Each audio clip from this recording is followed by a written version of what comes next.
As the narrator of this video, I want to tell you something that may be difficult to believe, but please hear me out. I have reason to believe that the world you are currently experiencing is not real, but rather a simulation. Now, I know this may sound far-fetched, but there are several psychological techniques I can use to try and convince you. First, let me appeal to your sense of logic and reason.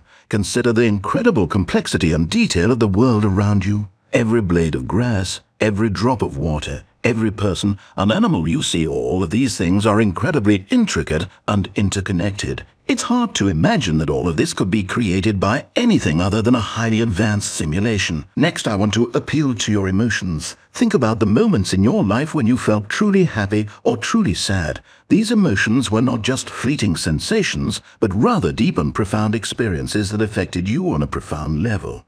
And yet, if this world is a simulation, then these emotions are not real in the same way that the objects and people around you are not real. This realization can be unsettling, but it can also be liberating. Finally, I want to appeal to your sense of curiosity.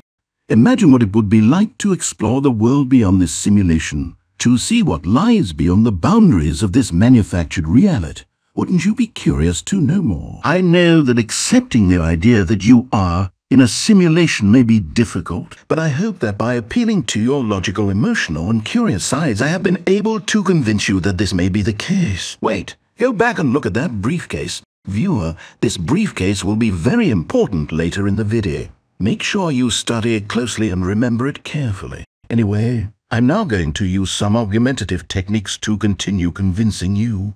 Some people might say that we're not in a simulation because they don't want to believe it. But that's just denial. They're afraid to face the truth. And see, this Strawman argument is so effective because it makes the opposing view seem ridiculous and easy to dismiss. Ingenious. Those who deny that we're in a simulation are just ignorant and closed-minded. They don't want to accept the overwhelming evidence that we're living in a virtual world.